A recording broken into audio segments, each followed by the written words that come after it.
किसी घटक का विलयन के 100 ग्राम द्रव्यमान में 100 ग्राम, अगर 100 ग्राम लेके 100 जैसे कि 100 भाग में, विलयन के 100 द्रव्यमान भागों में उपस्थित किसी घटक का द्रव्यमान भाग, सिंपल भाषा में कह देना एकदम, 100 ग्राम विलयन में घुले हुए विलेय का द्रव्यमान उसका द्रव्यमान प्रतिशत कहलाता है। यहां पर मैंने लिखा है किसी विलयन का प्रतिशत द्रव्यमान 100 ग्राम विलयन में उपस्थित विलेय की मात्रा को द्रव्यमान प्रतिशत कहते हैं। जैसे अगर मान लेते हैं हम यहाँ पे कि घटक B का द्रव्यमान प्रतिशत,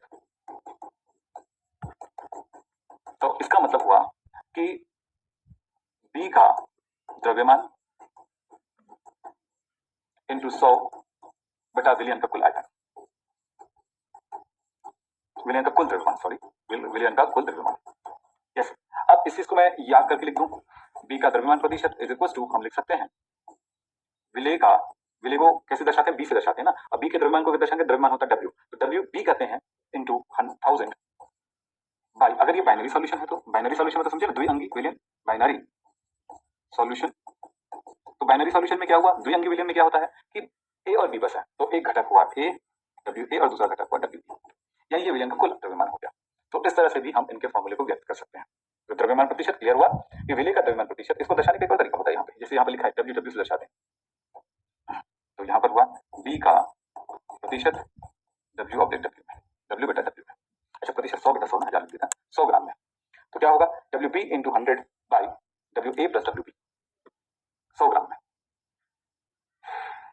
ध्यान दीजिएगा, अब नेक्स्ट बातें करेंगे, आगे बातें। तो द्रव्यमान प्रतिशत पर एक बात और अगर आप समझना चाहें तो मैं समझा देता हूँ कुछ हद तक। देखिए, इसको और भी इसी तरह से दिखा सकते हैं।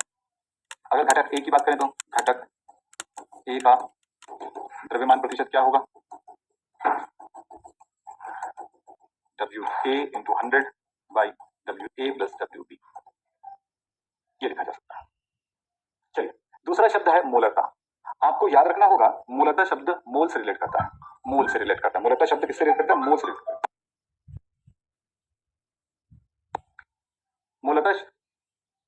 मूलतः शब्द मोल से रिलेट करता है, तो मोल को हम स्मॉल n से दर्शाते हैं, तो मोल बराबर होता है W बाई M। मोल जो होता है W बाई M, इस बात को याद रखें। तो क्या लिखा जाएगा, 1 लीटर विलयन में उपस्थित विलेय की मोलों की संख्या को विलयन की मोलरता कहते हैं। 1 लीटर विलयन में उपस्थित विलेय की मोलों की संख्या को विलयन की मोलरता कहते हैं। तो क्या लिखो, देखो यहाँ पे क्या हुआ, अर्थात मोलरता, आपको बता दें हम मोल को n से दर्शाए तो NB या NA, ये विलेय का, B मतलब विलेय, तो विलेय का मोल है, और ये A मतलब विलायक, NA मतलब क्या हुआ, विलायक का मोल।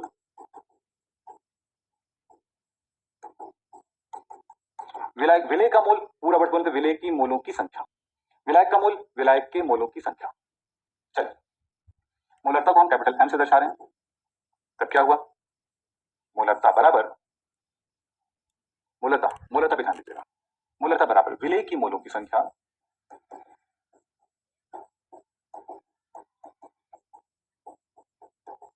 जिसको दर्शाना चाहे तो कैसे दर्शाओगे, NB से, वहां पे लिखा हुआ 1 लीटर विलयन में, विलयन लीटर आयतन को दर्शाते हैं, आयतन को, तो 1 लीटर आयतन में, तो विलयन का लीटर में आयतन, एक शब्द मतलब प्रति लीटर विलयन में, प्रति मतलब नीचे आएगा ये, प्रति विलेय की मोलों की संख्या प्रति लीटर विलयन में बटा प्रति मतलब बटा विलयन का आयतन, विलयन का लीटर में आयतन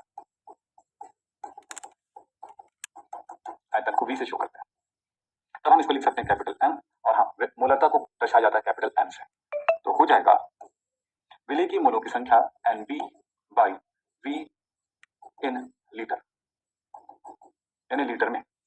हम यहां पर दो काम कर दें, क्योंकि हम जानते हैं NB का मतलब जानते हैं, N का मतलब W बाई M, तो B का है तो WB बाई MB, तो हमारे पास फॉर्मूला हो गया M इज इक्वल टू हो गया WB by MB into V litre में है। अगर वैल्यू मिलीलीटर में दिया हो, अगर किसी विलयन का आयतन मिलीलीटर में दिया हो, तो उस स्थिति में आप लीटर में नहीं लिख सकते हैं। तो अगर मान लो 5 मिलीलीटर दिया है, तो इसका क्या मतलब, कितना लीटर हुआ, 5 मिलीलीटर का मतलब होता है 5/1000 मिलीलीटर हुआ। मतलब आपको क्या करना था, उसको 1000 से डिवाइड करोगे तब जाकर के लीटर में कन्वर्ट होगा। सो यहाँ पर आपका हो जाएगा इनटू, इसको डिवाइड करो आयतन को, तो ये है ml में मिलीलीटर में, तब ये हो जाएगा 1000। तो आपको एक फॉर्मूला मिल गया है, इस फॉर्मूले को आपको याद रखना है। ये है मोलरता, मोलैरिटी, ये हुआ मोलरता, मोलैरिटी। ठीक है, तो विलेय, विलायक, विलयन क्या है? दो या दो से अधिक पदार्थों के समांगी मिश्रण को विलयन कहते हैं। विलेय जिन घटकों से मिलकर बना होता है, जिन पदार्थों से मिलकर बना होता है, उसको घटक कहते हैं। घटक, विलेय और विलायक दो प्रकार का, अगर द्वि बाइनरी सॉल्यूशन है तो दो घटक होंगे, विलायक और विलेय। विलायक को ए से दर्शाते हैं, विलेय को बी से दर्शाते हैं। कुछ संकेत हमारे पास उपयोग होता है, जैसे मैं यहां पर बता दूं संकेत, ताकि आपको तकलीफ ना हो आगे जाकर के। ए है विलायक, बी है विलेय, डब्ल्यू है द्रव्यमान, एम है अणुभार, एन है मोल, एक्स है मोल अंश। इस तरह के संकेतों का उपयोग करते हैं। तब इन संकेतों का भी एक बात होता है कि इन संकेतों को भी मिलाकर के उपयोग किया जाता है।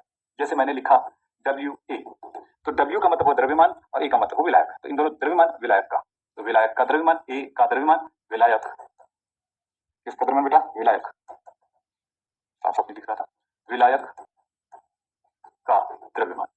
इस तरह से हम उपयोग कर सकते हैं। अगर मैं बोलूंगा MA, MB कहता हूं, चल मान लेते हैं, तो क्या हुआ? M है अणुभार और ये किसका है? PP मतलब विलेय, तो क्या मतलब हुआ? विलेय का अणुभार, ये विलेय का अणुभार कहलाएगा। ठीक है, तो इस तरह से हम संकेतों का उपयोग कर सकते हैं।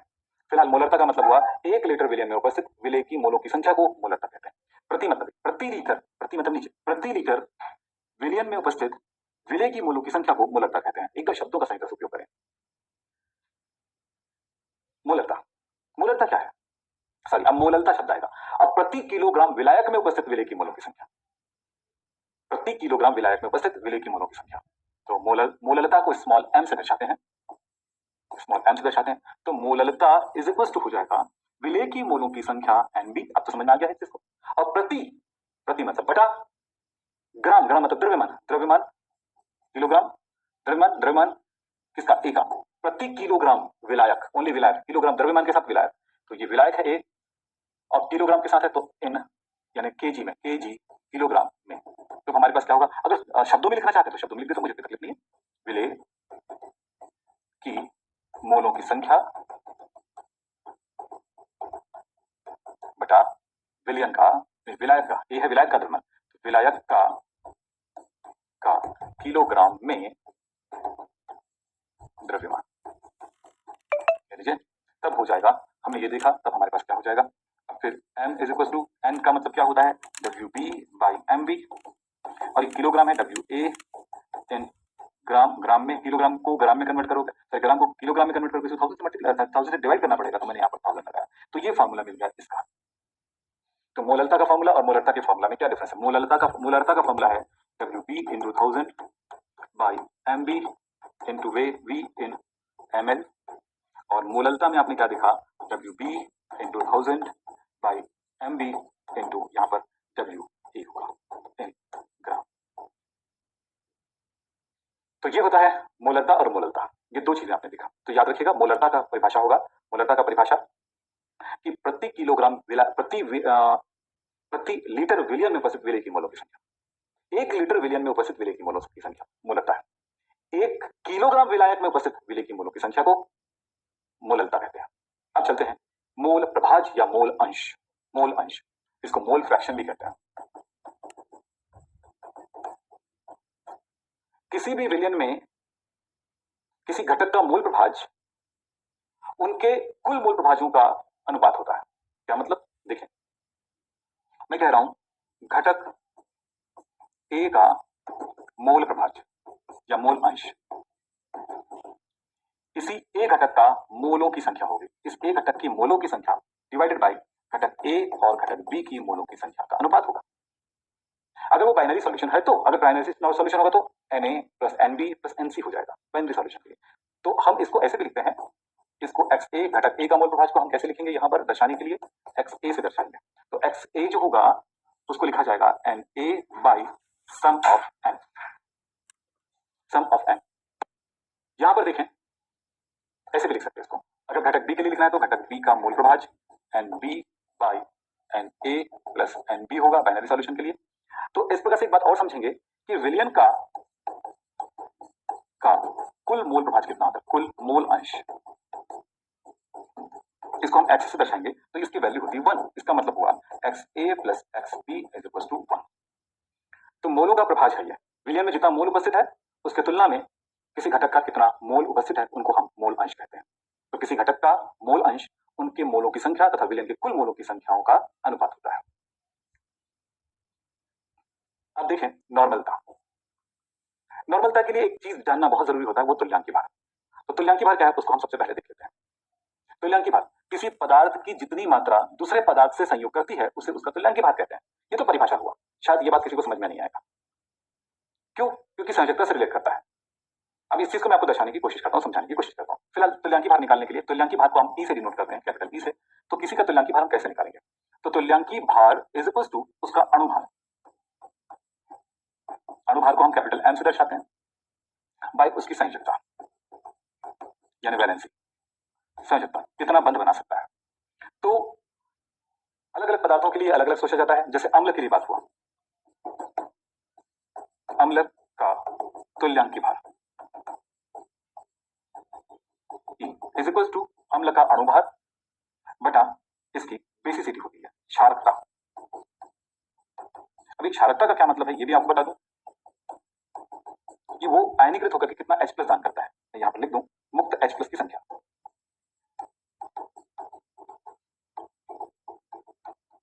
मुक्त H प्लस की संख्या जैसे एक एग्जांपल के तौर पे देखिए।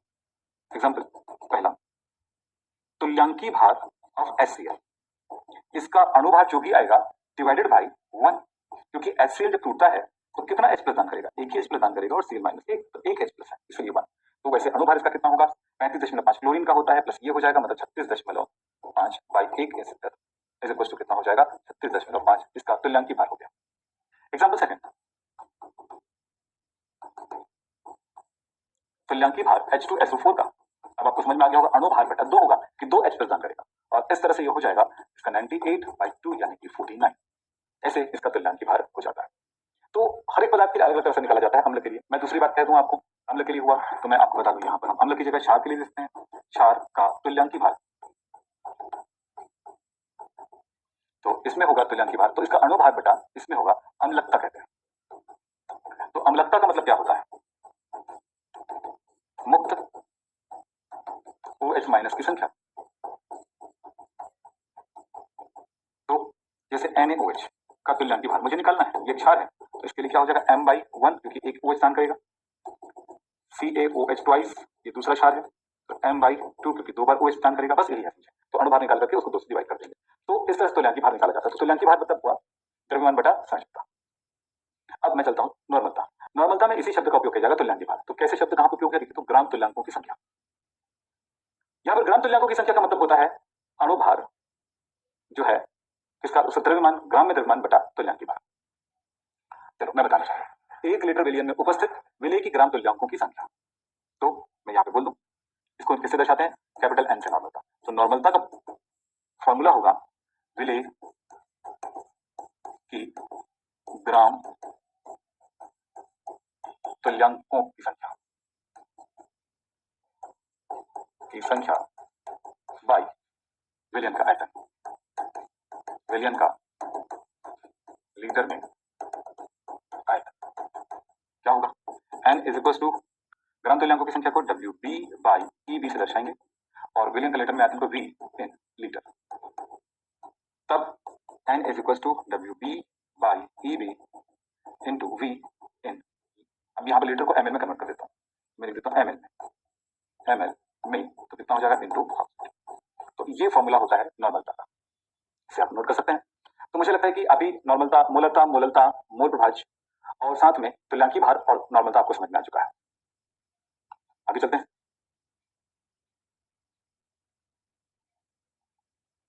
पार्ट्स पर मिलियन, ppm, पार्ट्स पर मिलियन। मिलियन का मतलब होता है 10 लाख। जैसे हमने पढ़ा था प्रतिशत, प्रतिशत को पूरा बोले तो पार्ट्स पर 100 बोल सकते हैं। पार्ट्स पर 100 को प्रतिशत कहते हैं। तो पार्ट्स पर मिलियन को पार्ट्स पर मिलियन ही बोलते हैं, परसेंट नहीं बोलते इसको। तो यहां पर यह कहा गया जब विलय की मात्रा बहुत ही कम मात्रा में घुला हो विलयन में, जब विलयन में विलय की मात्रा बहुत कम हो यानी सांद्रता बहुत कम हो, तो उसकी सांद्रता को दर्शाने के लिए ppm का उपयोग किया जाता है। प्रति 10 लाख द्रव्यमान भाग में उपस्थित विलेय की या उस